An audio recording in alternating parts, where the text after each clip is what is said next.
বললে সালাম আর আল্লাহর জায়গা তুই নিয়েছিস। বলে ওটা নামালো, নামে সব ভেঙে দিল। বাজারে না গিয়ে আব্বাকে বলল, আব্বা মূর্তিগুলা মারামারি করে সব ভেঙে গেছে, কে কিনবে বলো আব্বা। বাপ তো ছেলের চালাকি বুঝে, মাঠে না গেলে আপনার আমার বাপ আমার চালাকি বুঝবে না? বুঝবে না।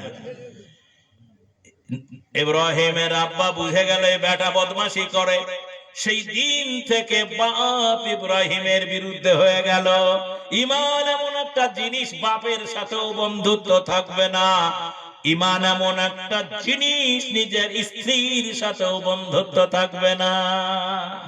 ঈমান যদি থাকে তাহলে অন্যায় কাজ আপনাকে বাধা দিবে, সে বাপের বিরুদ্ধে হোক, মায়ের বিরুদ্ধে হোক, বাধা দিবে আপনার ঈমান আপনাকে। সেজন্য ইব্রাহিম নবীকে রাজার সাথে পরামর্শ করে আগুনে পুড়িয়ে মারতে চাইলেন। আগুন জ্বালিয়ে ভয় দেখালেন। ঈমানদারকে জেলের ভয় দেখিয়ে কোনো লাভ হবে না, লাভ হবে না, লাভ হবে না, লাভ হবে না।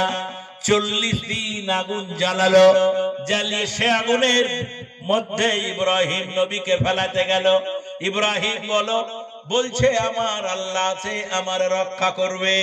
আমার আল্লাহ বলেন, বান্দা যদি আমার উপরে ভরসা করে, ওকে রক্ষা করার দায়িত্বটা আমার। আল্লাহ পাক কোরআনে বলল, কুলনা ইয়া নারু কুনি বারদাও ওয়া সালামান আলা। ওই আল্লাহ আছে না নাই? আমাদের প্রিয় নবী, তার জামানা আবু জেহেলের জামানা দেখে।